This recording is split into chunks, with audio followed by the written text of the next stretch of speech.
우리가 세상을 살아갈 때 많은 삶의 위기들이 있습니다.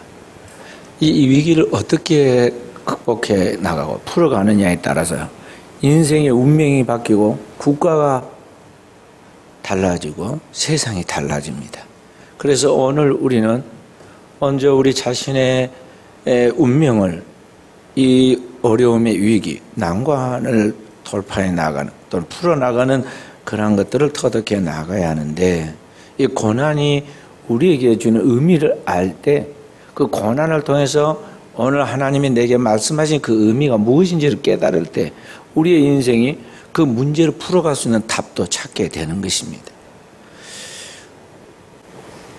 오늘 우리는 어려울 때 세상을 바라보고 뭔 도움의 길이 없을까? 마치 아이가 넘어졌을 때 엄마를 찾듯이 우리는 우리의 인생이 힘든 고난의 과정이 될 때 뭔가 나를 도와주고 나의 문제를 풀어줄 수 있는 그런 귀인이 없을까? 나에게 도움을 줄 수 있는 어떤 아주 대단한 사람이 없을까 하고 사람을 기웃거리기도 하는데요. 이 땅에는 모든 사람이 다 각각 짐을 한 짐씩 지고 있기 때문에 대통령 아니라 그 어떤 사람이 와도 그는 그의 짐을 질 뿐이고 나는 나의 짐을 스스로 져야만 합니다. 아무도 내 짐을 대신 짊어지거나 내 문제를 풀어줄 사람은 없다는 것을 알아야 돼요. 그래서 사람에 대한 기대나 사람에 대한 그러한 것에 속지 않도록 우리가 조심해야 돼요. 가짜 구원자, 가짜 적그리스도가 세상에 많이 있어서 자신을 통하여 구원을 받을 수 있을까지 우리를 미혹하지만은 이 땅에 진정한 구세주, 진정한 그리스도는 단 한 분, 예수 그리스도밖에 없는 것입니다. 그렇기 때문에 우리는 이 고난과 위기 때 위를 바라보고 우리 가운데 이 영원하신 그 하나님의 나라에서 우리에게 찾아오신 바로 그 예수 그리스도를 바라보고 그분이 우리에게 말씀하신 그 영원한 하나님의 말씀을 붙들고 나아가는 가운데 내게 말씀하신 그 하나님의 확실한 말씀을 붙잡기만 하면 말씀이 나를 살리게 되고 말씀이 내 길을 인도하게 되고 그 말씀이 나를 구원하여 하나님의 보좌에 이르게 만드는 것입니다.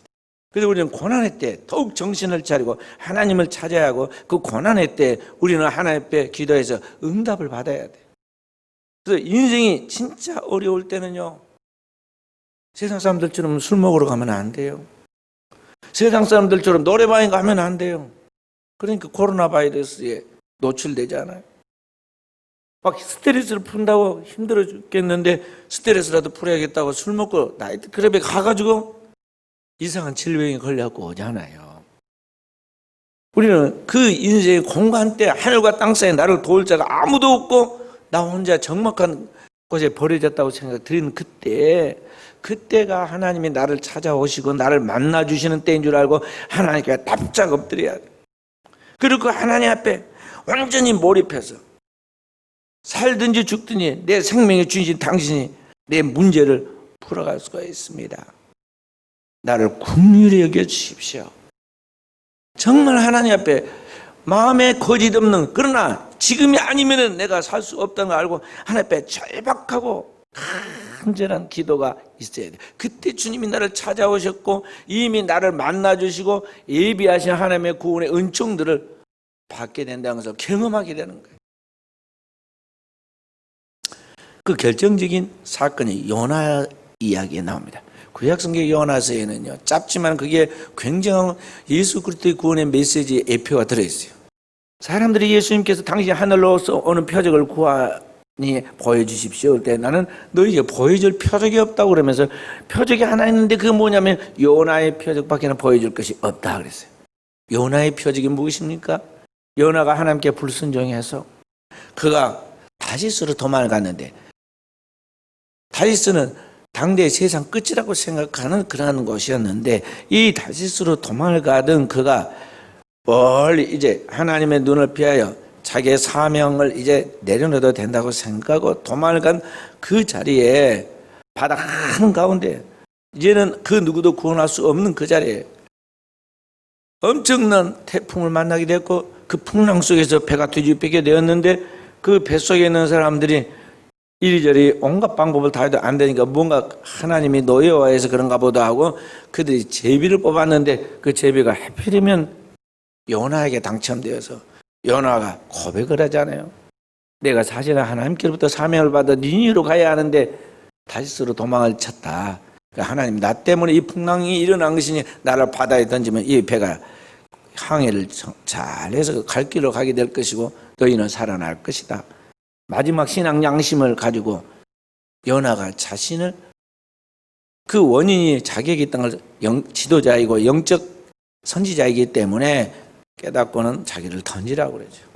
사실 직구하고 정직하게 자기를 내치라고 말하니까 더욱 그를 버릴 수가 없어서 아무리 살궁리를 하지만 풍랑 더욱 거세지고 힘들어서 그들이 할 수 없이 요나를 바다에 던졌는데 즉시 풍랑이 잔잔해지고 바다가 고요해집니다.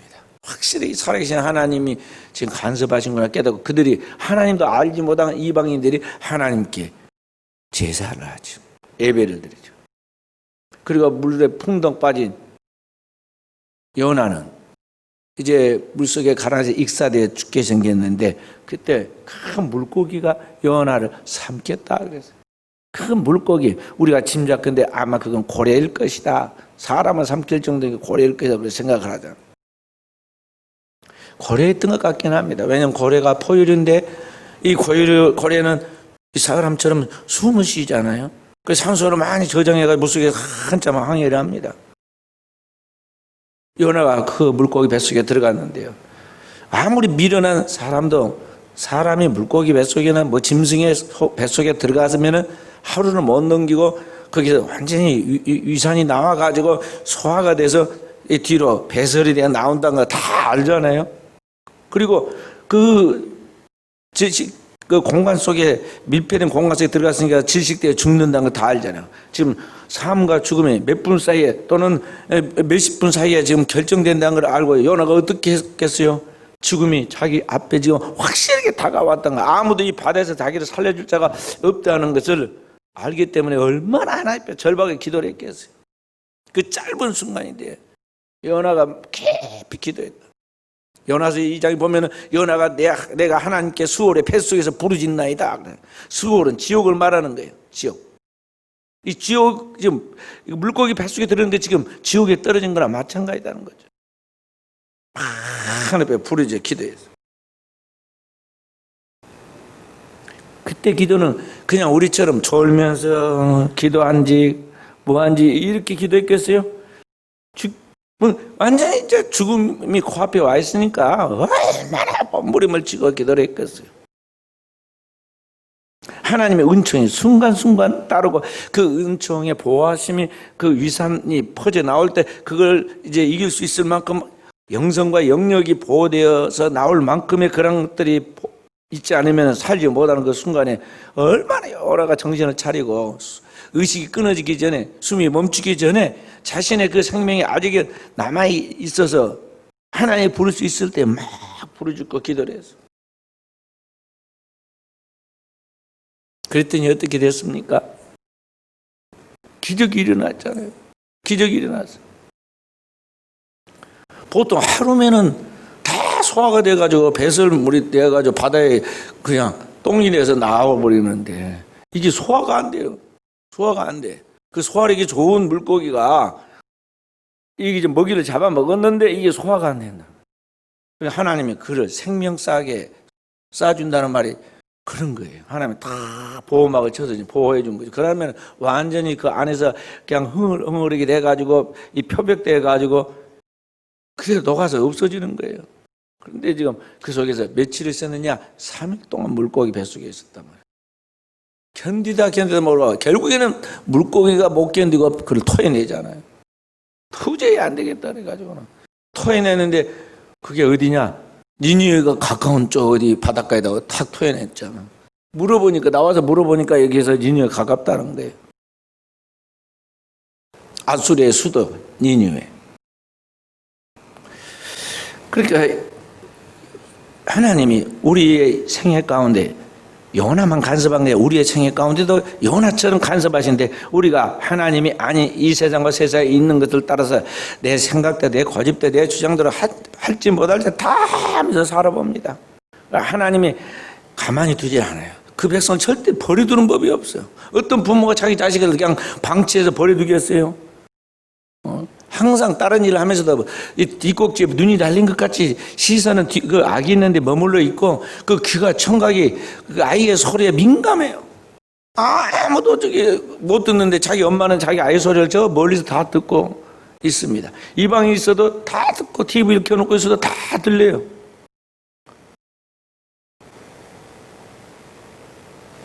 하나님이 지금 민감하게 우리의 삶을 간섭하고 우리의 생애를 지켜보고 있는데 우리가 하나님과 함께 동행하지 않고 세상과 세상에 있는 것들을 쫓아 나아가면 하나님이 간섭하시죠.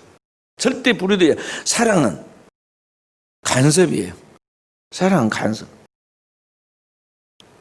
그리고 끝까지 불순종한 탕자는 하나님이 채찍질하시죠. 쫓아가서 간섭하셔요. 채찍질해.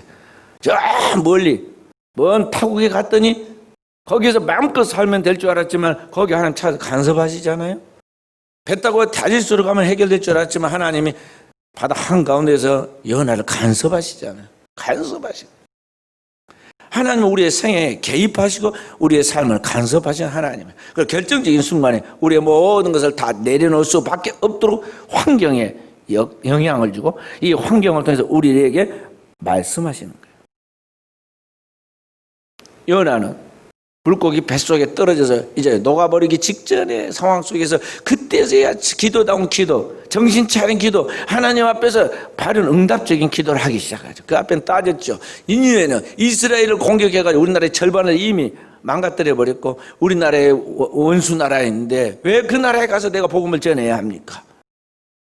우리 민족도 다 제대로 돌보지 못했는데 내가 왜 이방 나라에 가서 그들을 전도해서 이 소중한 시간을 낭비해야 하겠습니까?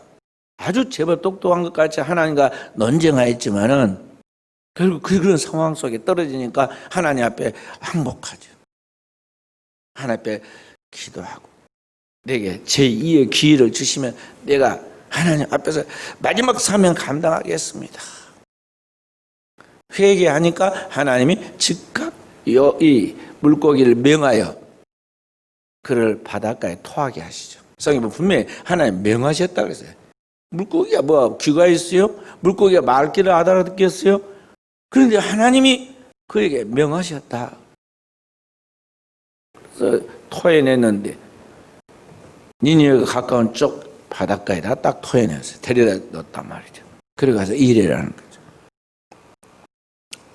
그러니까 오늘 요나가 물고기 뱃속에다 정신을 바짝 차리고 하나님의 진정한 회개를 했을 때 하나님이 그에게 역사하시죠. 요나의 영혼에 그는 진정한 회개를 통해서 하나님과의 관계가 바로서는 영적 대각성이 이루어지면서 그에게 새로운 사명의 길이 열리고 그 하나님의 사명을 감당하는 역사가 일어나죠. 요나가 회개하여 니느웨에 가서 복음을 전하니까 3일 동안 가야 할 길을 하루 만에 전도했는데 하루만 전도해도 니느웨에 있는 12만 명의 사람들이 다 회개에 제에 앉아서 왕부터 모든 백성들이 다 회개하고 하나님 앞에 돌아왔다고 그랬어. 그러므로 오늘 우리의 인생에도 하나님이 개입하실 때 그때가 내 인생에 지금 하나님이 말씀하시고 내 인생을 통해서 하나님이 새롭게 나를 만들어 가시는 하나님의 다루신 손길이 지금 머물고 있다는 걸 알고 그때 빨리 손을 들고 하나님 앞에 두 손을 번쩍 들고 하나님께 설복되어서 그 앞에서 진지한 회개가 이루어져요. 그런데 이게 사실은요 진정한 회개가 인력으로는 안 되는 거예요. 진짜 다급해져도 강팍한 사람이 있어. 아까 십자가의 좌편의 강도처럼 말이요. 지금 곧 숨 떨어지면 지옥 떨어질 건데 그 순간에도 강팍해가지고 예수님을 조롱하지 않아요? 예수님을 막 마음대로 조롱하고 해방해요.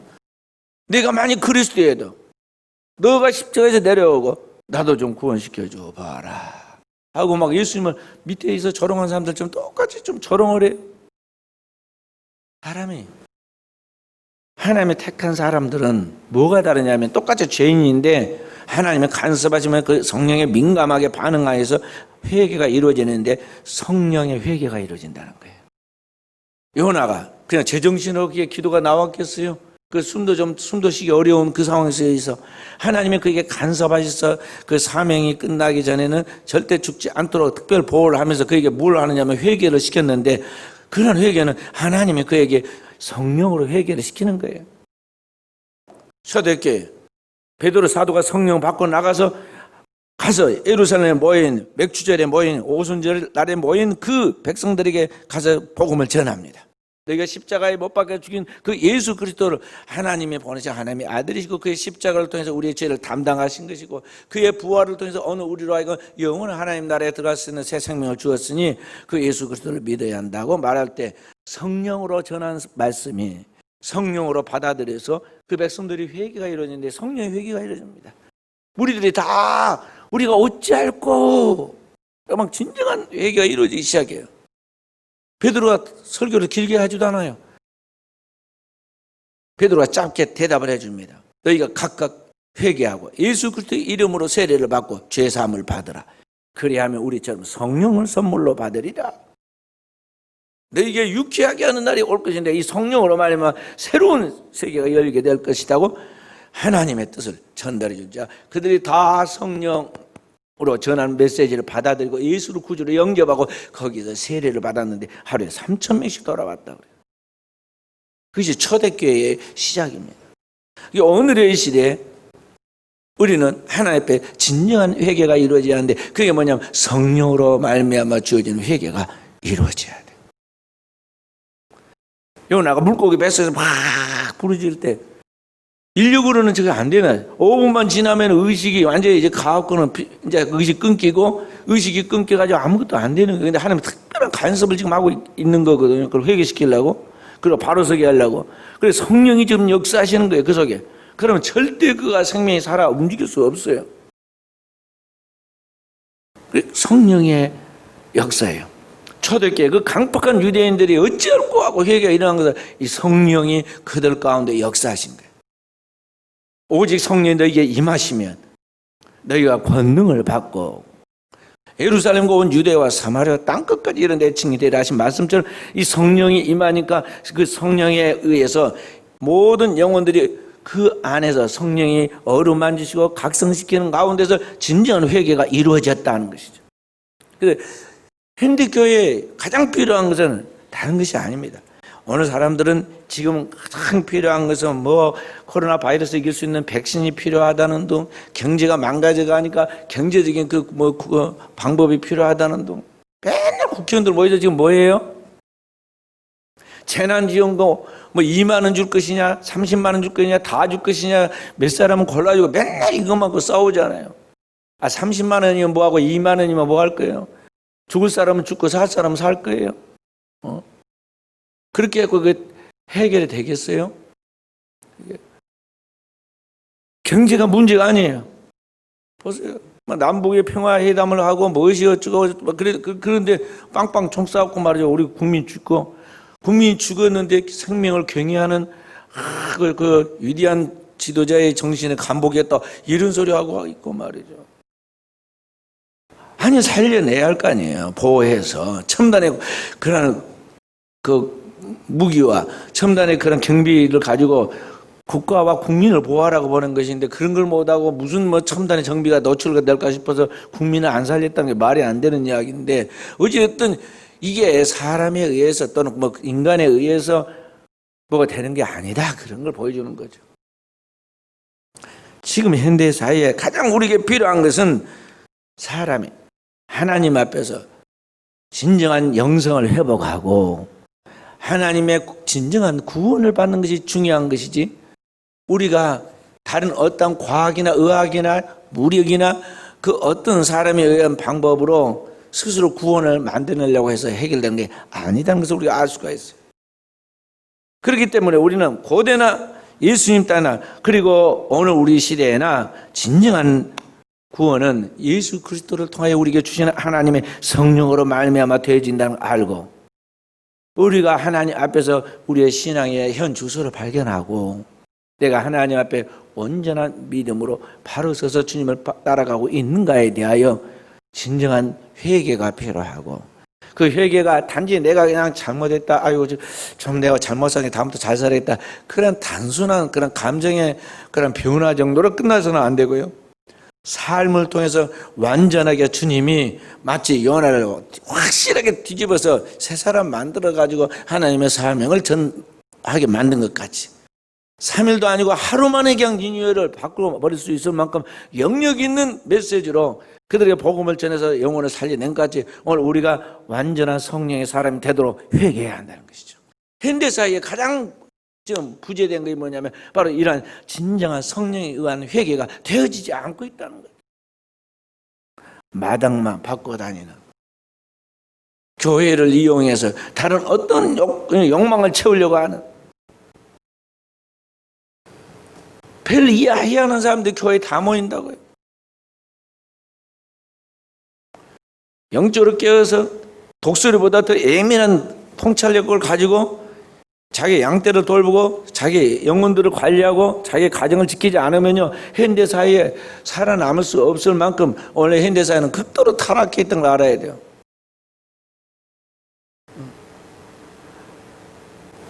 그래서 이 시대에 우리는 깨어 있어서 회개하고 또 회개하는 가운데 말씀이 육신이 되고 그리스도 예수와의 연합과 일치를 통해서 주님과 동의하는 삶이 이루어지고, 그러한 가운데서 내 안에 성령이 마치 강물이 흘러나오듯이 햇빛이 밖으로 어둠을 비춰 나가듯이 소금이 그 영향력을 통해서 주변의 모든 걸 썩지 않게 만들듯이 그 생명의 파급의 효과가 흘러나오게 만들어야 돼.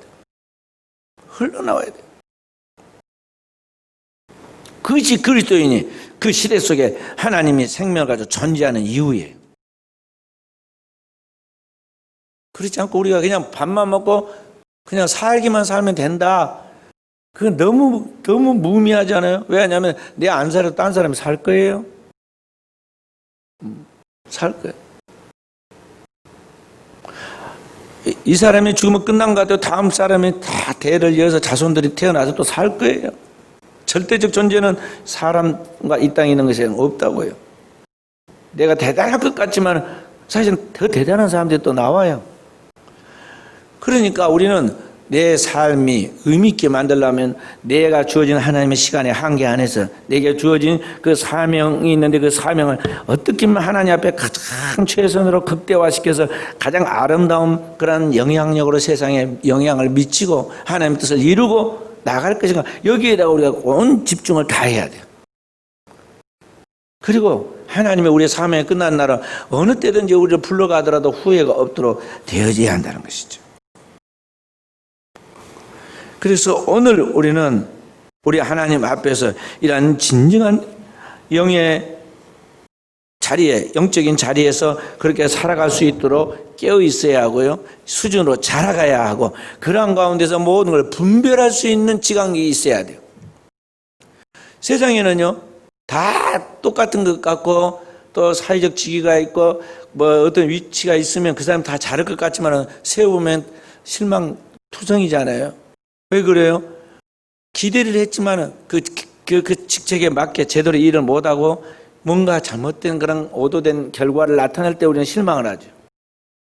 예를 들어서 요사이 한국교회가 지금 동네 북이 되어가지고 사람들에게 그렇게 그 옛날에 우리 한국교회 그러면 지도자들이 존경을 받고 영향력을 미치고 그랬는데요, 선한 일 많이 하고 오늘 한국이 발전에 결정적 공헌을 하는 이 한국교회가 동네 북이 돼가지고 얼마나 조롱을 받고 있습니까? 이단들이 한번 휩쓸고 가가지고 한번 조롱을 받아. 이번에는 또 다른 사람들의 앞에서 또 이 조금 어지럽혔는데 그게 한국교회를 지금 부담스럽게 만들잖아요. 왜 그런지 아세요?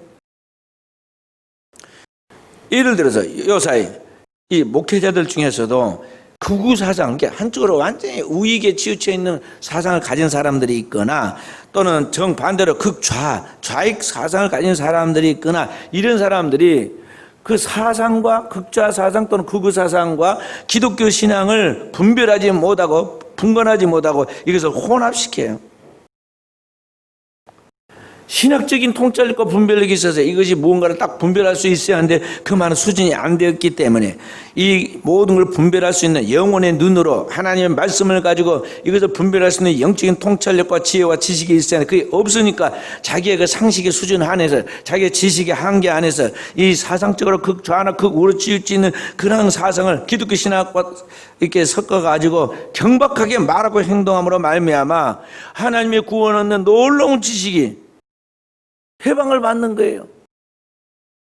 오늘 신앙인도 경지에 서 있지 않으면 모르는데 하나님을 알지 못하고 하나님을 믿지 않는 이방인들이 어떻게 하나님의 그 구원 얻는 놀라운 은혜의 지식을 알 수 있겠어요?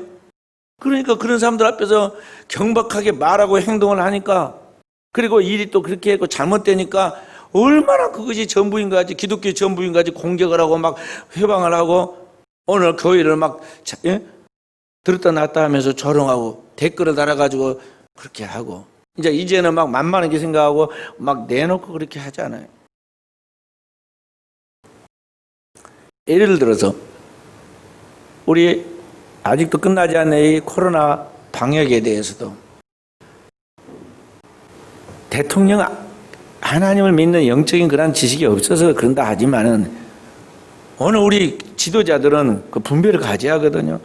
하나님은 우리에게 두 가지 은총을 줬어요. 하나님 앞에서 인간이 스스로 풀어갈 수 없는 문제는 그리스도 예수를 통하여 우리를 구원해 주시는 특별 구원에 대한 지식이 있고, 특별 은총이라 그래요. 우리 인간이 하나님이 주신 그 모든 잠재력과 하나님이 주신 그 모든 그 재능을 가지고 계속 노력하고 연구해서 이 자연 만물과 조화를 이루고 살아갈 수 있도록, 땅을 다스리고 정복하며 살아갈 수 있도록 하나님이 주신 일반 은총이 있다고요.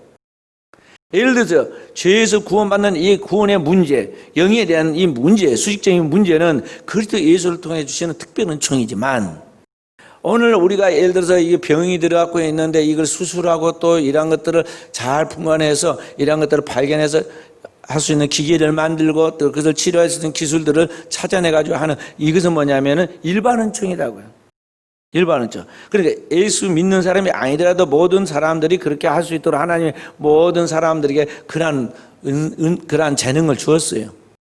그럼 코로나 방역 같은 것은 영적으로 보면은 하나님이 우리에게 간섭하셔서 하나님 앞에 바로 서도록 하게 하신 그러한 구원의 섭리가 있지만, 그것을 방역하는 그 코로나 바이러스에 대한 그 병의 문제가 어떻게 유입되어 들어오고 어떤 형태와 특징을 가지고 그런 것들을 어떻게 지금 예방해야 할 것인가에 대한 것들은 이 의학적 지식으로 이런 것들을 이미 우리가 발견해서 알아놨기 때문에 이런 걸 방역하는 것은 이것은 일반 은총에 속한 거다 이 말이죠.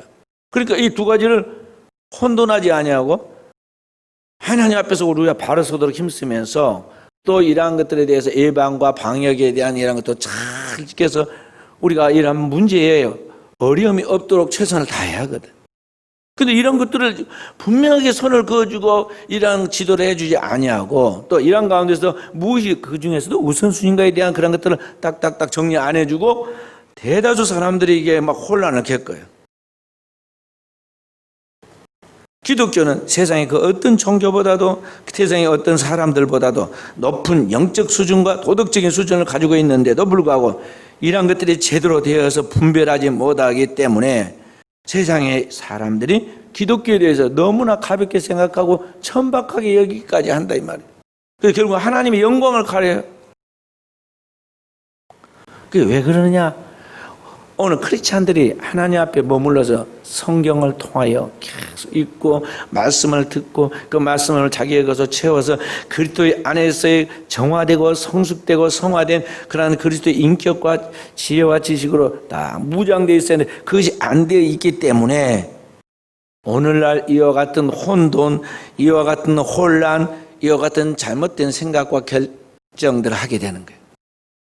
그래서 그리스도인은 이 모든 것의 시작점이 하나님 앞에 머물러서 말씀 앞에 진정한 회개가 성령으로 되어진 때만이 이러한 것들이 완전해진다는 걸 알고 우리는 성령 안에서 진정한 회개를, 눈물의 회개를 가져야 하겠고, 그렇게 해서 물과 성령으로 거듭나는 역사를 이루면은 그때부터 여러분과 제 속에는 그리스도의 형상이 이루어지면서 새로운 피조물로서 영의 속사람이 내 안에서 자라기 시작하는 거예요. 모든 영적 사람들은 꼭 반드시 물과 성령의 거듭남을 경험해야 하고 그 물과 성령의 거듭남을 통해서 성령 안에서 자라가는 영적인 시작이 이루어져야 돼요. 자, 예수님이 오실 때 예수님의 제자들은 먼저 누구의 제자였냐면 세례 요한의 제자들이었어요. 세례 요한이 와서 항상 뭐냐면 주님을 만날 준비를 해서 진정한 회개를 가르치는 겁니다. 그 요단강에서 이 세례 요한이 그들에게 회개를 시키고 회개의 세례를 물러주죠. 조금 후에 주님이 그에게 찾아오시죠. 오시면서부터 이제 성령의 세례가 시작됩니다.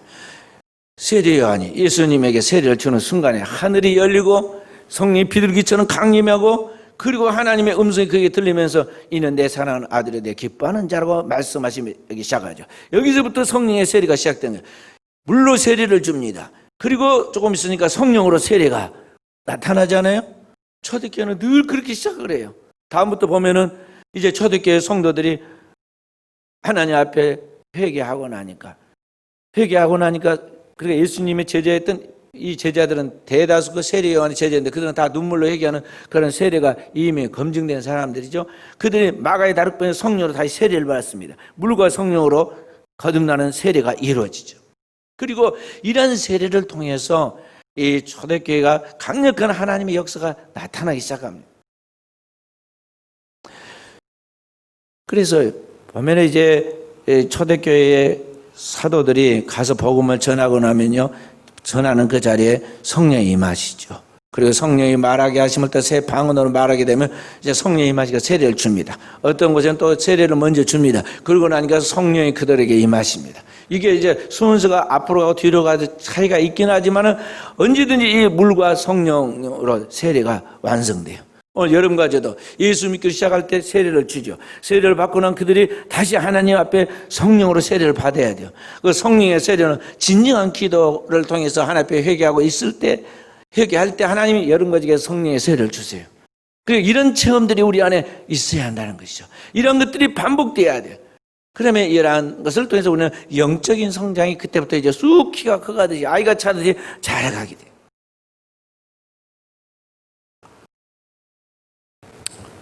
그렇게 해서 오늘 우리가 마치 믿음의 겨자씨와 같은데 이 씨가 자라서 큰 나물이 되고 사람과 새들이 와서 깃들인다 하는 것 같이 오늘 우리가 이제 영적인 키가 자라고 영적인 성숙이 자라서 이제 하나님 앞에서 하나님을 기쁘시게 하는 사람이 되기 시작하는데, 오늘 우리 사랑하는 성도들이 신앙생활에 나갈 때 이런 것들을 잘 이해하고 멀리 끌면 안 돼요. 하나님이 우리에게 개입하는 순간에 여러 가지로 간섭을 하십니다. 요나의 뱃속에 던지듯이 여러분과 제 생애 가운데 뭔가 큰 환난을 통해서, 환경을 통해서 하나님 외에는 아무것도 도울 수도 없고 구원할 수도 없고 내가 어떻게 해결할 수도 없는 그런, 마치 요나가 물고기 바다 한가운데 물고기 뱃속에 딱 갇혀버리듯이 그런 때가 와요. 꼼짝 다섯도 못하고 어떻게 해결할 수도 없고 누구에게 말할 수도 없고 말해도 될 수도 없는 문제가 딱 부딪힙니다. 그런 고비들이 올 때 우리가 그때 다른 짓 하지 말고 다른 어떤 도움을 인간적 방법을 풀려고 하지 말고 지금까지 자기가 살아온 삶의 방식대로 살려고 하지 말고 그때 하나님 앞에 매달려야 돼. 요나처럼 매달려야 돼.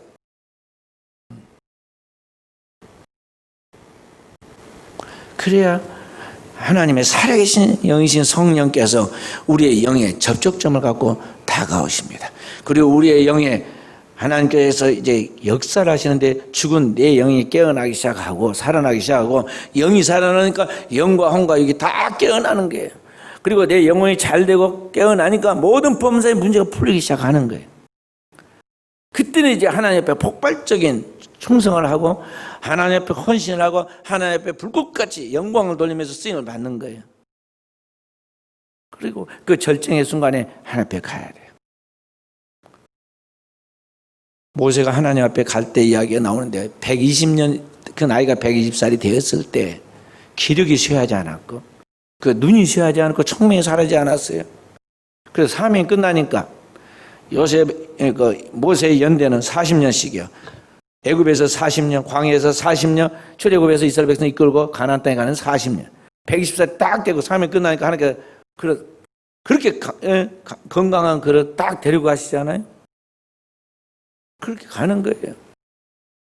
그래서 오늘 우리는 주님 앞에서 하나님의 자녀답게 하나님의 방식을 따라 살다가 주님이 부르시면 언제든지 아무리 건강하게 보여도 하나님께서 우리를 부르시는 그때는 순교로 가든지 살아있는 순교로 가든지 하나님 부르는 그때는 그 하나님 앞에 담대하게 흔들림 없이 주저함 없이 나갈 수 있도록 영의 준비를 해와야 돼요. 오늘 하나님을 기쁘시게 하는 사람, 그 사람은 바로 이와 같은 그 진리에 대한 믿음, 그리스도 예수를 통해 우리에게 주어진 이 놀라운 구원 얻는 이 믿음을 가지고 하나님 앞에 나아갈 때 그 사람은 하나님을 기쁘시게 하는 사람이 되고, 그 사람은 반드시 하나님이 그에게 상을 주신다 그랬어요. 하늘에서도 주지만은 땅에서도 응답하시고 반드시 그에게 하늘의 영원한 기업과 함께 하늘의 상을 주신다는 걸 알고, 오늘 또 우리가 그 영원한 표대를 향하여 다름질해서 선한 경주로 서로 경주해서 뒤처지 않고 나아감으로 이 시대에 주님이 쓰시는 하나님의 귀한 종들로서 하나님께 영광 돌리는 신앙의 경주자, 신앙의 승자가 다 되어지기를 주의 이름으로 축원드립니다.